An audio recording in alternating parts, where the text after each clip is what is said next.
it's done properly and if it's used properly. Mr. President, in these days you speak a lot about tariff in Canada, in Mexico, and in Europe. I want to know what is your idea about Italy, if you want to make the same thing. What? Can you talk up a little louder? In these days. No, louder. Can you talk a little louder? You have a beautiful voice, but you're not. In these days you speak. Where are you from? Italy. From Italy. Oh, I love Italy. Go ahead. I want to know if you have the same idea with Italy about tariffs. Well, look, I love Italy, and Italy is a very important nation. We have a wonderful woman as your leader, and she was on the conversation today, one that we had, the G7. And no, I think Italy is doing very well. I think Italy's got very strong leadership with Georgia. Monsieur le Président, qu'est-ce que vous répondez au président Trump qui a dit que les Français et les Britanniques n'allaient pas... Any other questions over here? Yes, ma'am. Can you clarify what you meant in your truth today on the major economic development transactions between the U.S. and Russia?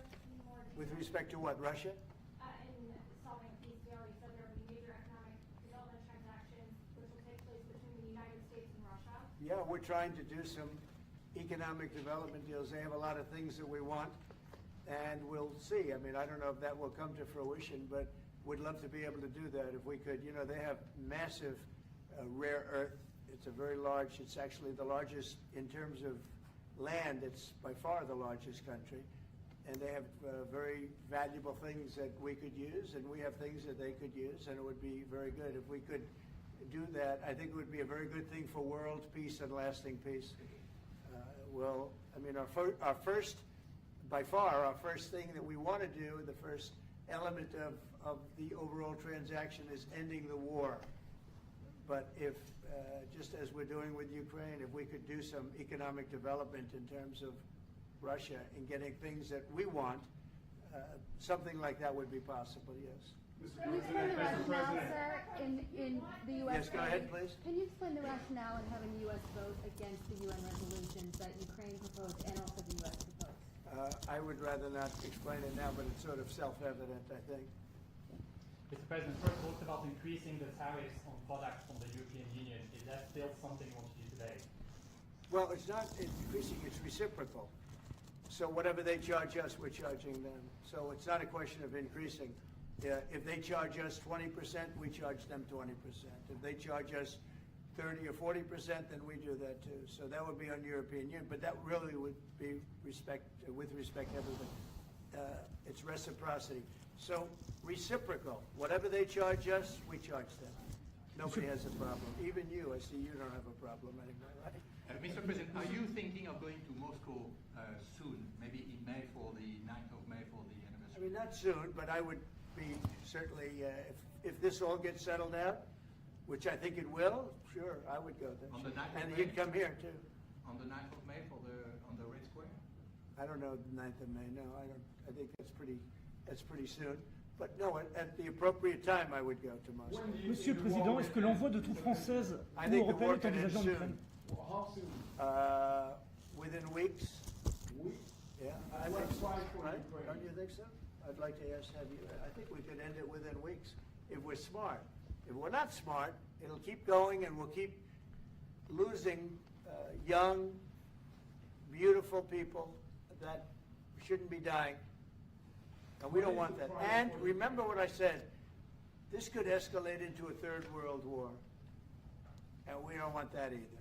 Mr. President, your envoy Steve Witkoff suggested a temporary ceasefire in the conflict, but the Russian government has denied that out of hand. Are you worried that they're not dealing in good faith? No, I think they, at some point, will agree to that. I think they probably wanted to. And I think once you have a ceasefire, it's going to end because they're not going from a ceasefire back to war.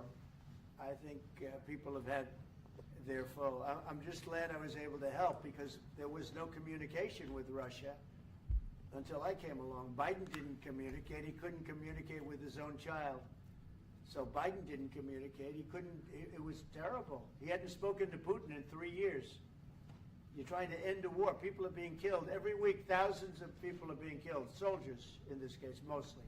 also towns, you know, as missiles go in and back and forth. No, it's a shame. This should have never happened. This is a very sad, this is going to go down in the history books. This is a very sad moment because that should have been stopped. That should have never started. And if it did start, it should have stopped the first week, not 3 years later. Okay? Je vais répondre, if you allow me, because je pense que plusieurs questions de vous et de votre collègue qui ont été posées en français et qui rejoignent les questions posées par les collègues américains. D'abord, cette discussion est utile et construire la paix est une nécessité. La deuxième chose, c'est qu'il y a aujourd'hui une capacité de dissuasion qui est restaurée et que c'est ce que veut dire le président Trump quand il dit il n'y aura plus de problème. Je pense que la force du réengagement américain aujourd'hui, c'est en quelque sorte l'incertitude aussi pour le président Poutine. Et donc il y a une capacité de dissuasion qui est là, qui permet de sceller d'abord sans doute une trêve, la capacité à vérifier que cette trêve est respectée, et ensuite un accord de paix qui permettra de reconstruire l'Ukraine, mais de lui apporter aussi les garanties de sécurité. Dans le cadre de ces garanties de sécurité, nous pensons que nous avons notre rôle à jouer.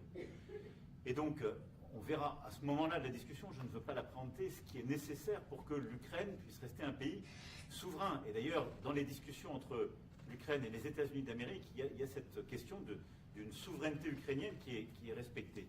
Et donc, nous, ce que nous avons préparé en particulier avec nos partenaires britanniques, dans le cadre d'un travail très étroit qu'on a mené ces dernières semaines, et partagé avec tous les pays européens et alliés qui sont prêts à s'y joindre, c'est l'idée de dire on est prêt à apporter ces garanties de sécurité.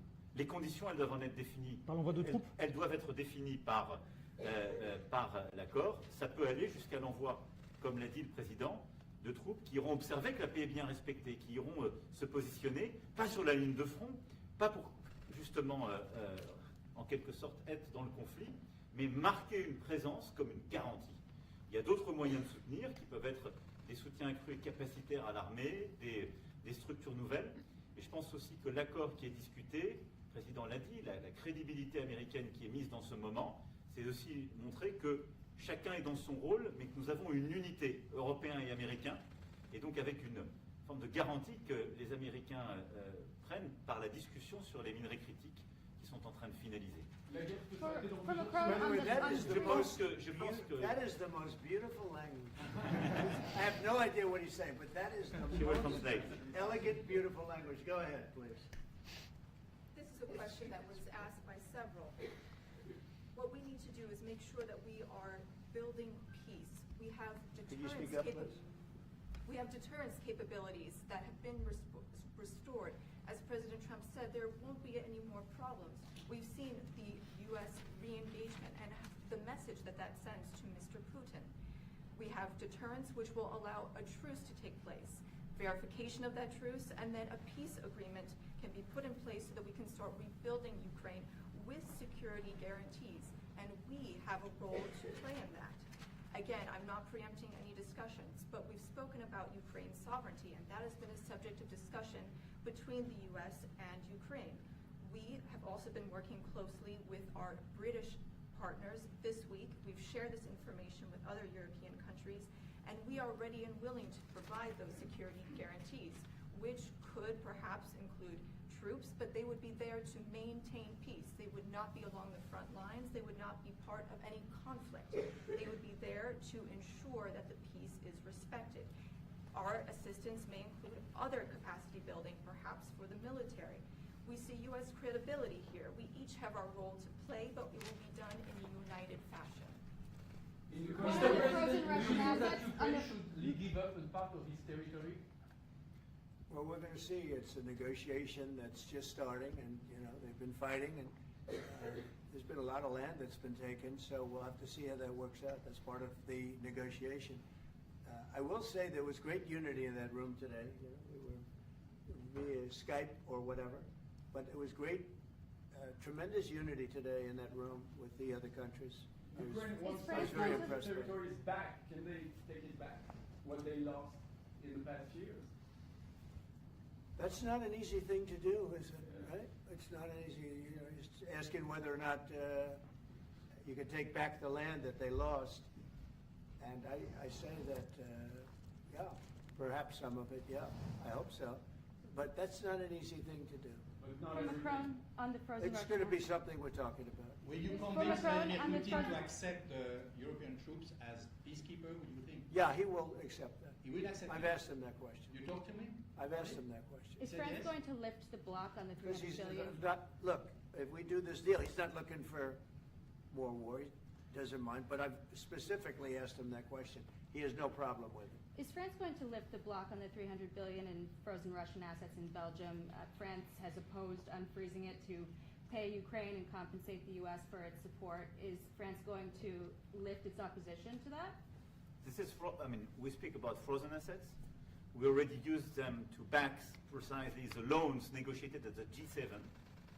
And it's part of the sanctions, so it will depend on the follow-up of the discussions. But clearly we respect international law. It's just frozen assets now. You can take the proceeds of the frozen assets, but you cannot take the assets themselves because it's not respecting international law, and we want to respect international How is law. one different than the other? You can take the proceeds from it, how can you not take Because the it's assets? very different. You keep the assets, you take the proceeds because they are paralyzed in a certain way. You take the proceeds during the wartime, but you keep the assets, and it's part of the negotiation at the end of the war. Because, this war costed all of us a lot of money. And this is the responsibility of Russia, because the aggressor is Russia. Should the U.S. be compensated? So at the end of the day, this frozen asset should be part of the negotiation. All in all. Will France support the U.S. being compensated? I support the idea to have Ukraine first being compensated because they are the one to have lose a lot of their fellow citizens and being destroyed by these attacks. Second, all of those who paid for could be compensated, but not by Ukraine, by Russia, because they were the one to aggress. Again, just so you understand, Europe is loaning the money to Ukraine. They get their money back. No, in fact, to be frank, we paid. We paid 60% of the total efforts, and it was through, like the US, loans, guarantee, grants, and we provided real money, to be clear. We have 230 billion frozen assets in Europe, Russian assets, but this is not as a collateral of a loan, because this is not our belonging. So they are frozen. If at the end of the day, in the negotiation we will have with Russia, they're ready to give it to us, super. It will be loan at the end of the day, and Russia will have paid for that. If you This is my believe wish. that, it's okay with me.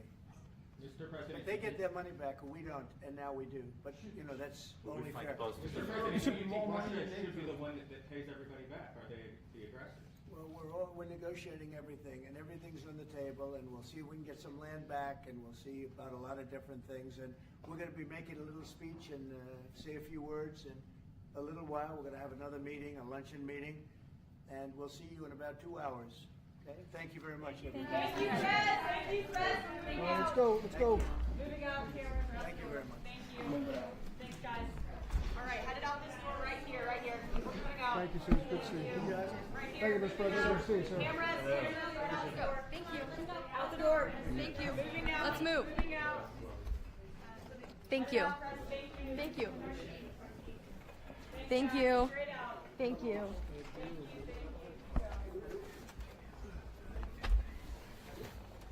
Emmanuel Macron est venu demander à